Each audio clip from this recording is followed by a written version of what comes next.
Good morning, children. Good morning, ma'am.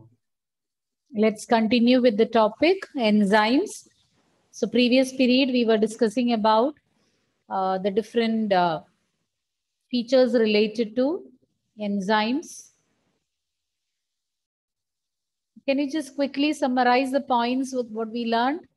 How an enzyme brings about the formation of products, Malavika?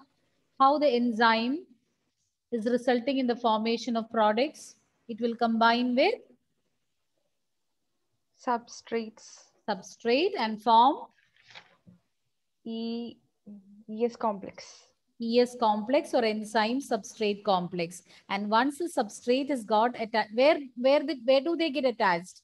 Where do the substrate get attached? Crevices or pockets. What do you call? What is a specific name for that? Crevices. No, those crevices or pockets present on the enzyme, we call it as what sites? Active sites. So they'll fit into these active sites. Punya. After that, what happens? Now, enzyme has fit into the gaps or these pockets. And now what is next after the formation of enzyme substrate complex? Transition state structure is the structure formed before the formation of product. Or else you can say there arises some change in the structure of the substrate before it is getting transformed into products. So you call it as transition state structure, as it is a transition stage between substrate and products. And later the structure of substrate will get converted to the structure of the products and they will be released. Okay, we'll continue.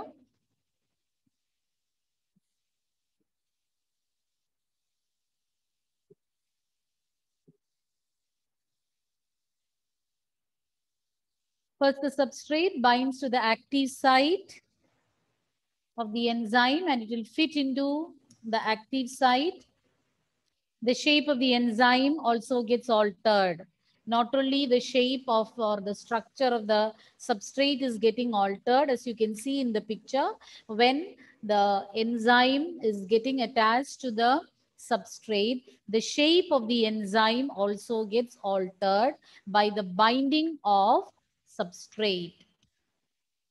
It fits more tightly around the substrate. See in the first figure, you can see enzyme and substrate, enzyme, substrate. And these two will fit just like a key and a lock, because the lock can be opened only by that specific key. So same is the relation here between substrate and enzyme. And in the next figure, you can see this is a substrate molecule and this is the enzyme. Enzyme is having an active site and the substrate is also having its structure which can correctly fit into the active site of enzyme. And once the enzyme substrate complex is formed, the enzyme also brings about some change in its shape and it will be holding tightly. It will be firmly fixing with the getting attached to the substrate molecule. It fits more tightly to the substrate. And then once enzyme substrate has got formed, the complex has been formed, then the structure of the substrate undergoes changes resulting in the formation of products. Then you call it as enzyme product complex. And finally, products will be released from the enzyme and enzyme will be free again to continue the process. Bond between the enzyme and the substrate is broken and an enzyme product complex will be formed. The first complex that is being formed is enzyme substrate complex and later enzyme product complex will be formed and these products will be released. The bond which is existing, so once the substrate fits into the active site of the enzyme also definitely we learned about the changes in structure seen in the substrate molecule. But you call it as transition state structure. At the same time, the enzyme, upon binding with the substrate, enzyme also changes its shape so that it can tightly hold the substrate molecule. And once this enzyme substrate complex is formed, the bond between enzyme and substrate will break and result in the formation of enzyme product. And once the products are formed, it will be released and the enzyme and its active site will be free to carry out the process again and again. Product is released from the enzyme and free enzyme is now ready to enter a new catalytic cycle by binding with a new substrate. Once enzyme is free, it will again bind with another substrate molecule and the same processes will go on. Transition state, already we mentioned what is meant by transition state. It's a state of higher energy because it is after the stage that the substrate is getting converted to products. So this stage is having high energy but lesser stability because soon the substrate will get converted to products. So stability is less, whereas the energy will be more in the transition state when compared to the products form. So just before the formation of the products, we have that transition state of the substrate. So this stage is of high energy to carry out the reaction, but at the same time, it is highly unstable, lesser stability because it has to get converted to products. The difference in the average energy content of the substrate from its transition state is called activation energy. So once it reaches the transition state, so their energy is increased. So as I told you, during the transition state, the energy will be high. So if you compare or if the difference in the average energy content of the substrate, so substrate will be having some energy, and when it is entering a transition state, the energy will be enhanced. So in the transition state, energy will be enhanced. So that difference in the energy, you call it as activation energy. Say for example, in this graph, here energy is indicated and here the speed of the reaction, and this is substrate molecule. Okay, and activation energy. So substrate molecule is having some energy without the enzyme. Okay, so this is the activation energy with the enzyme, and whereas this is without the enzyme. See, extra energy is needed. So activation energy required will be more without the enzyme, whereas the activation energy required will be less in presence of an enzyme. So activation energy will be lowered in presence of an enzyme. So what is activation energy? The difference in the average energy of the substrate from its transition state. So that difference in energy is known as activation energy. As you can see in the picture, the activation energy required or that it attains will be less in presence of an enzyme because at lesser activation energy, the process can take place. But in the absence of enzyme, they need more energy. Activation energy required will be more. Whatever it is, activation energy means the difference in the average energy of the substrate from its transition state. So in transition state, the energy will increase when you compare with the substrate which is not undergoing that change. So that difference in the energy is known as activation energy. Now, enzymes can be categorized into 6 classes based on which reactions they are catalyzing. So, groups of enzyme or classes of enzymes are there based on their function, based on the reactions they are catalyzing and speeding up.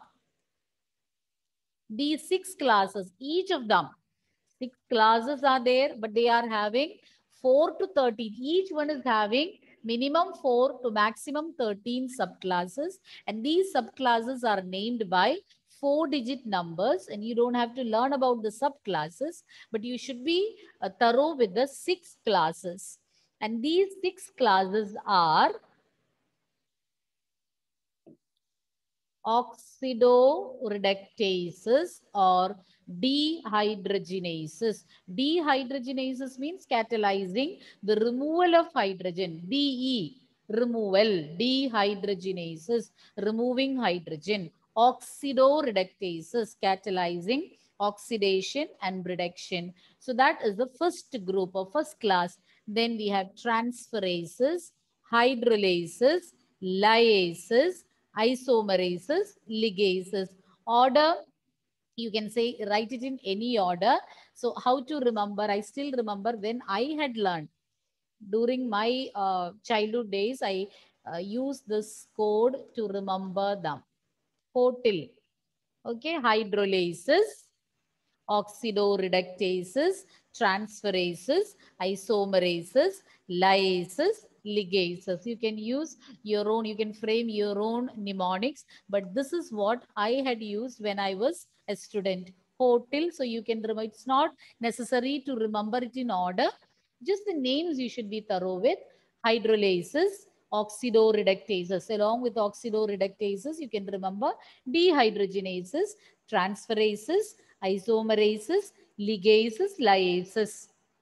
So these are the 6 categories of enzymes. So 6 classes of enzyme. Each one is having 4 to 13 subclasses, which are named by means of a 4-digit number. You don't have to learn about it. Let's start with the first one, oxidoreductases or dehydrogenases. They'll help in catalyzing oxidoreduction reaction between 2 substrates. So here you can see 2 substrate 1, substrate 1, substrate 2. So they can catalyze oxidoreduction between 2 substrates. And this substrate is in the reduced state and this is in the oxidized state. So in presence of this enzyme, they can convert the second one, S dash into reduced and S reduced into S oxidized. Okay, so they help in catalyzing oxidoreduction reaction. The other figure also illustrates. So the oxidized one will be made reduced, reduced one will be made oxidized. So this will help in oxidoreductases, will help in catalyzing oxidoreduction between 2 substrate. Moving on to the second category, second class, transferases. As the name suggests, they will help in catalyzing transfer. Transfer of what? Transfer of groups. Other than hydrogen, not hydrogen, other than hydrogen, any other group can be transferred with the help of this enzyme. So see here also we have 2 substrate and attached to one substrate, you can see a group. One group is attached to the first substrate and the other substrate is without any group. So in presence of transferases, this group can be transferred to the other substrate which is not having that group. So it was Sg plus S dash, it becomes S plus Sg dash. So that functional group, that group is getting converted or transferred to the other substrate. So helps in the transfer of groups between from one substrate to the other. So that is the role of transferase. Same thing they have shown using A, B, C.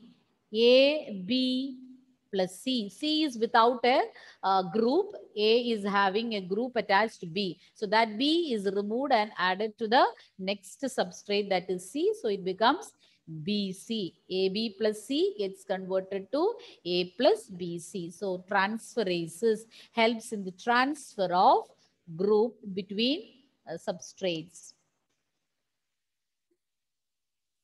Third one, hydrolases. That also reminds, it is easy to remember from the names of the enzyme. Transferases, oxidoreductases. Hydrolases helps in carrying out hydrolysis, splitting of water molecule. So this will catalyze the hydrolysis of ester, ether, peptide, glycosidic, carbon-carbon, carbon halide, phosphorus, nitrogen bonds. So this will help in catalyzing hydrolysis, breaking up of water molecule or splitting of water molecule. See, as you can see in the picture, AB is one substrate along with water. So AB plus H2O. So it will bring about the splitting of this water molecule. Water molecule is split into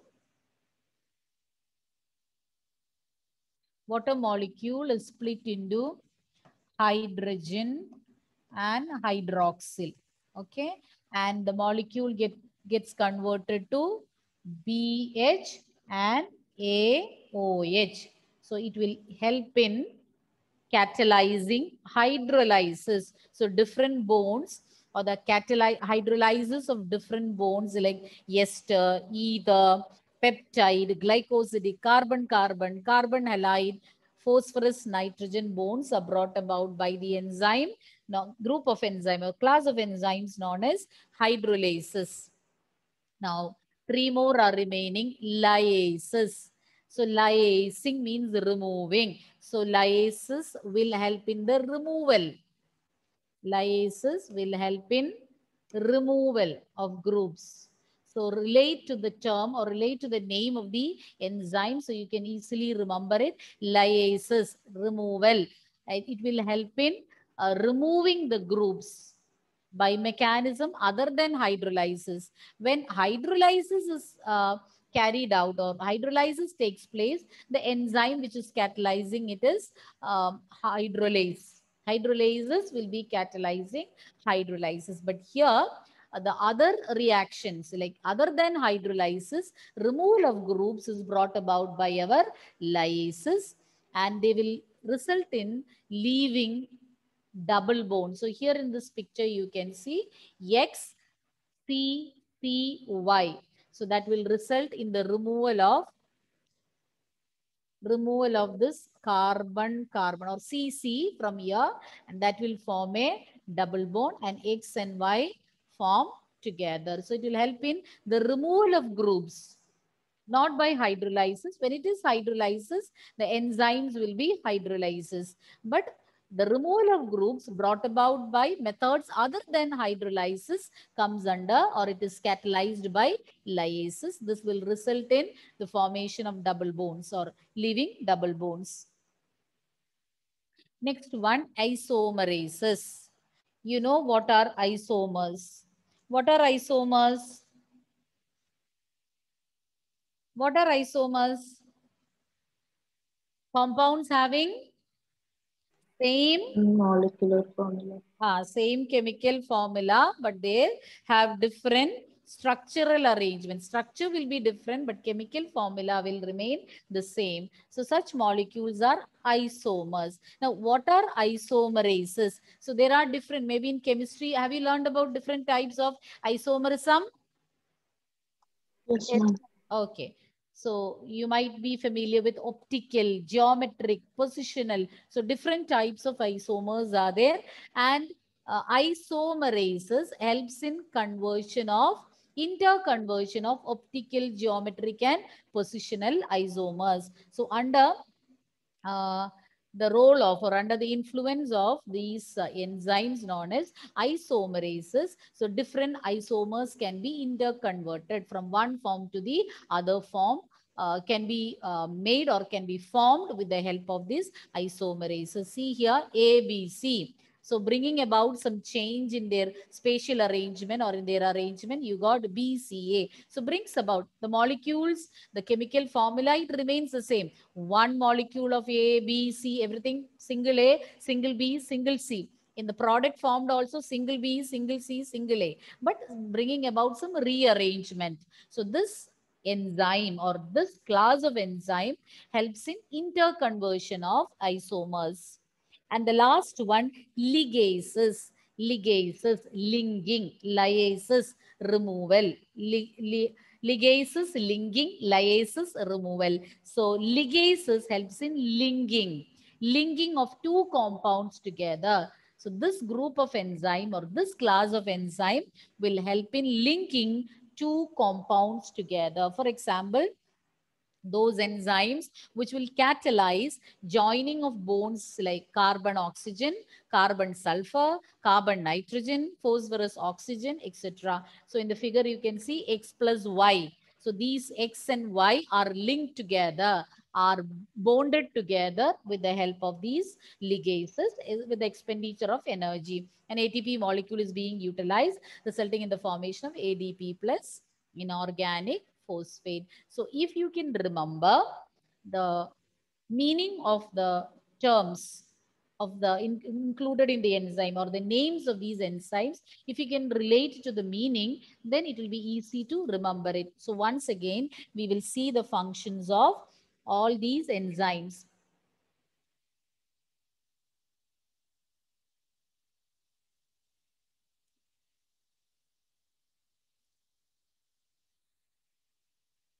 Okay, first one, oxidoreductases, which will catalyze oxidoreduction reactions between two substrate. Transferases, it will help in transferring groups from one substrate to the other. Hydrolases, it will help in catalyzing hydrolysis of different bonds.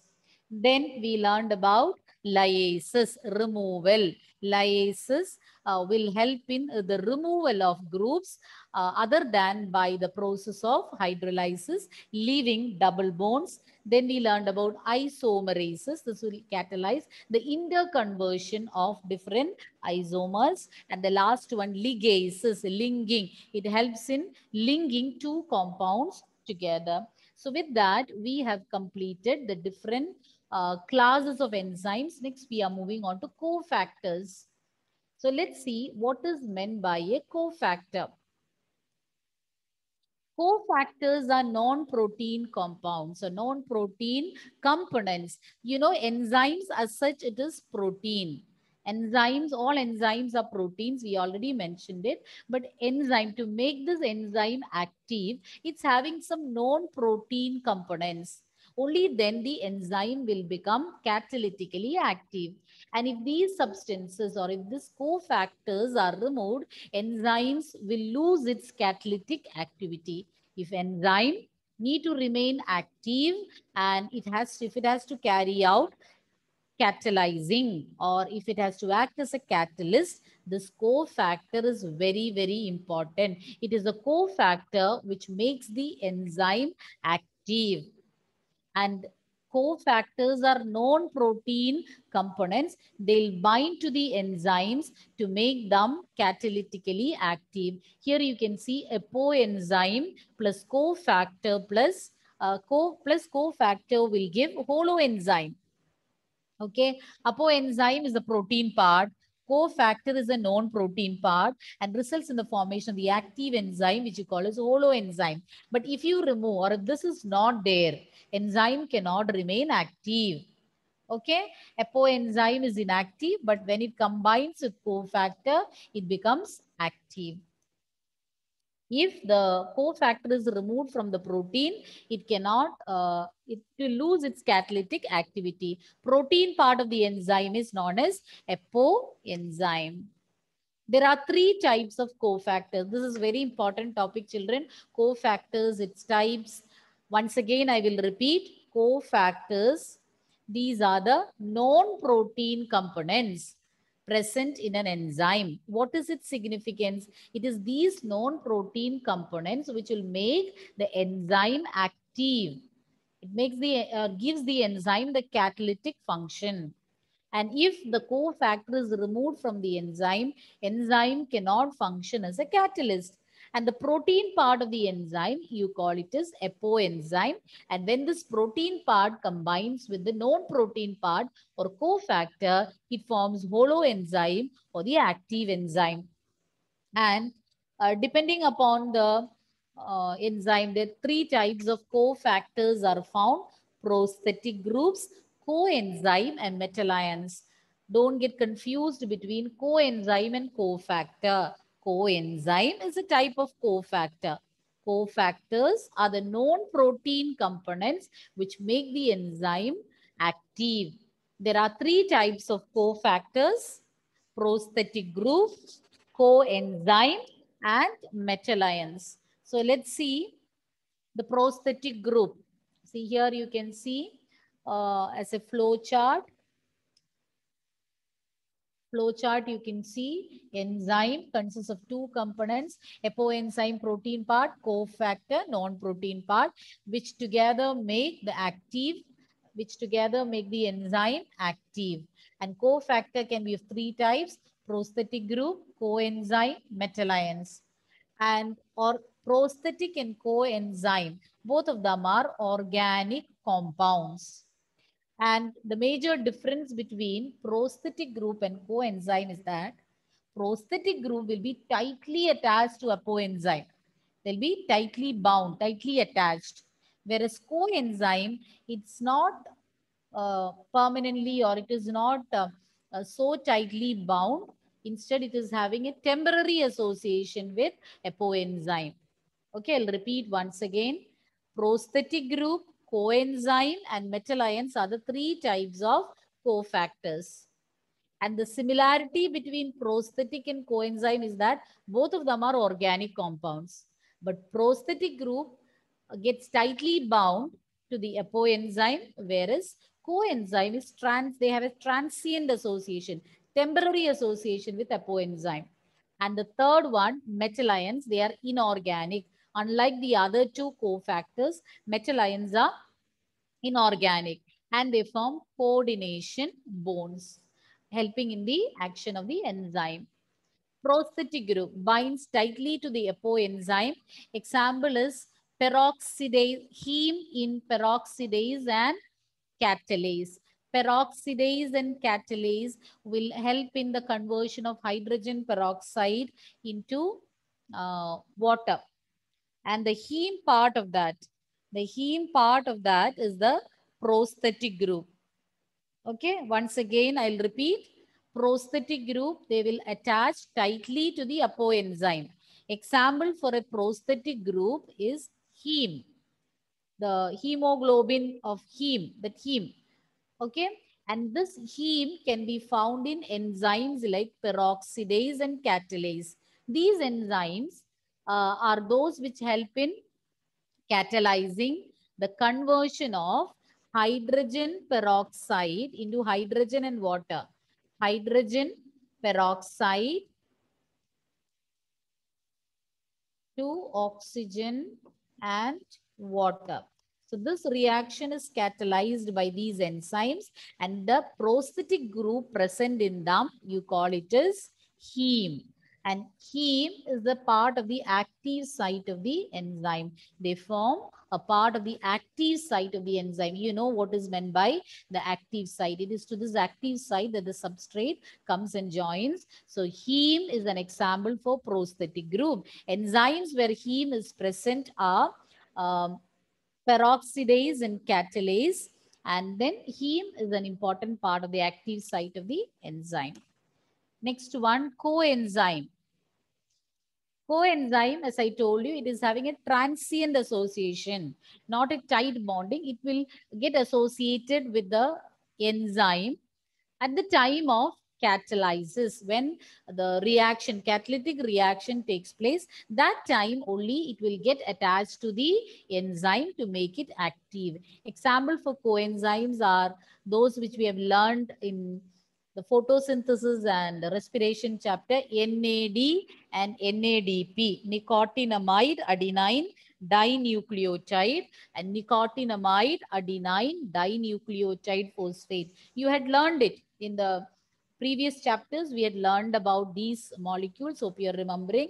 And these two are examples for coenzyme. So if you're asked to state one major difference between prosthetic group and coenzyme, you can say that the association of prosthetic group with the enzyme is very tight bonding can be found, whereas in coenzyme they have a temporary association with the apoenzyme or the protein part of the enzyme only at the time of catalytic reaction. Examples NADP, NAD and NADP. And the third category of cofactors include metal ions. Metal ions, they form coordination bonds with the side chains of the active site and with the substrate. So they will be forming bonds both with the enzyme and also with the substrate. So they'll be forming coordination bonds with the side chains of the active site present in the enzyme as well as with the substrate. And example, carboxypeptidase is an enzyme with the metal ion zinc. Okay, zinc acts as the cofactor.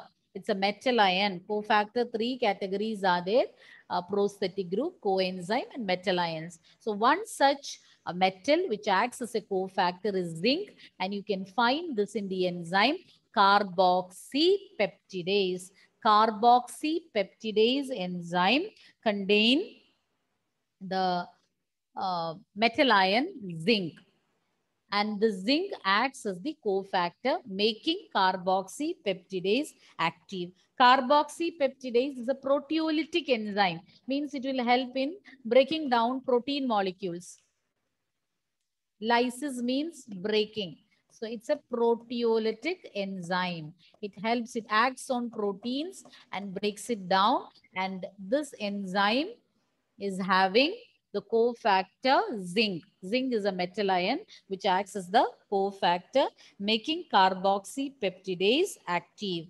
And once the cofactor is removed from the enzyme, the catalytic activity will be lost. Enzyme will no longer be able to carry out its function. So the significance of these cofactors is very evident from that statement.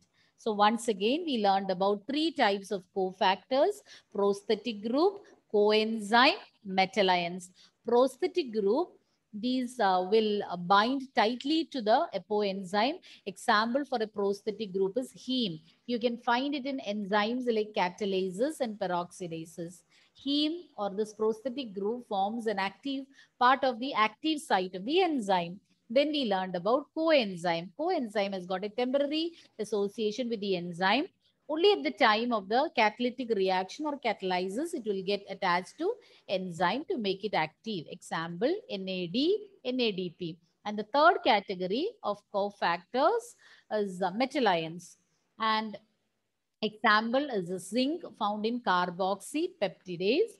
And these metal ions will form coordination bonds, both with the enzyme as well as with the substrate, with the side chains of the active site present on the enzyme and also with the substrate, and they will help in making the enzyme active.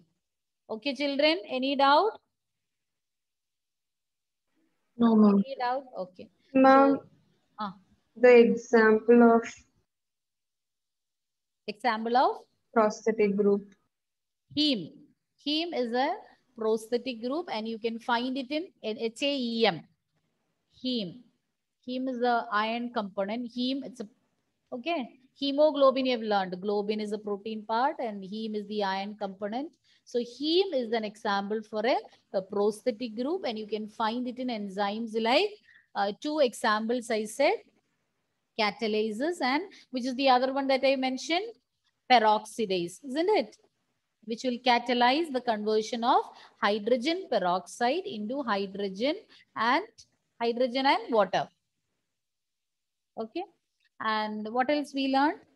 We learned about the other cofactors which are other than prosthetic group, which are the 2 cofactors that we discussed, Sania. Metal ions and coenzymes. Metal ions and coenzymes. See, I told you peroxidase will help in catalyzing hydrogen peroxide, not to hydrogen and water, water and oxygen. Okay, note it down.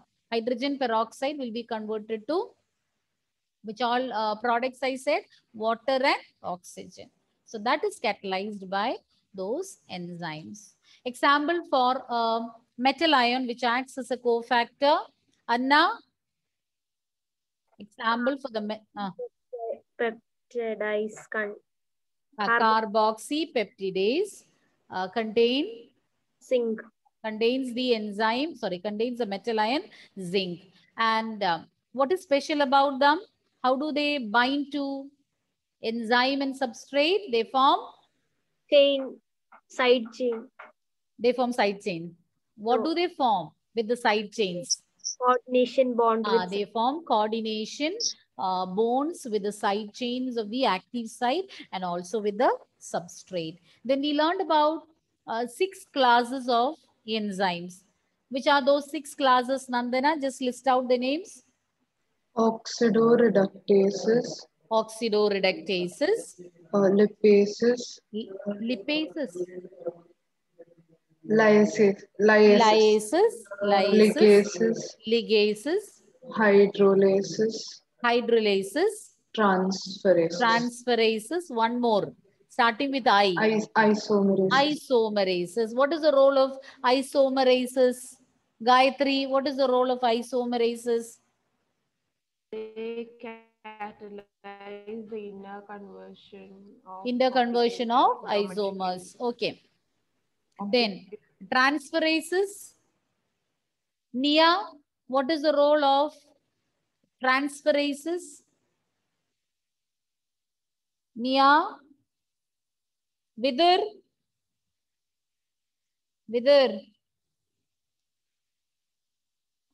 Transfers of a group. Transfer of group between 2 substrates. So this will catalyze the transfer of groups. Then ligases. Malavika, ligases?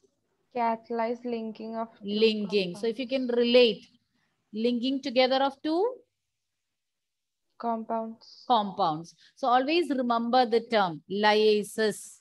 It is removal. Ligases, linking. Then oxidoreductases, oxidoreduction or oxidation and reduction. Then transferases, helping in the transfer of group. Isomerases, in interconversion of isomers. Okay. Or did we say all? Yes. Hydrolysis, catalyzing hydrolysis. With that, we have completed. Now, one more small topic is there, the different factors affecting enzyme action. So that we'll be learning next period. And with that, we'll wind up our syllabus for this year. Okay. So thank you, children. Hope you have no doubts. Yes? Any doubts? No. No, ma'am. No. Okay, we'll wind up.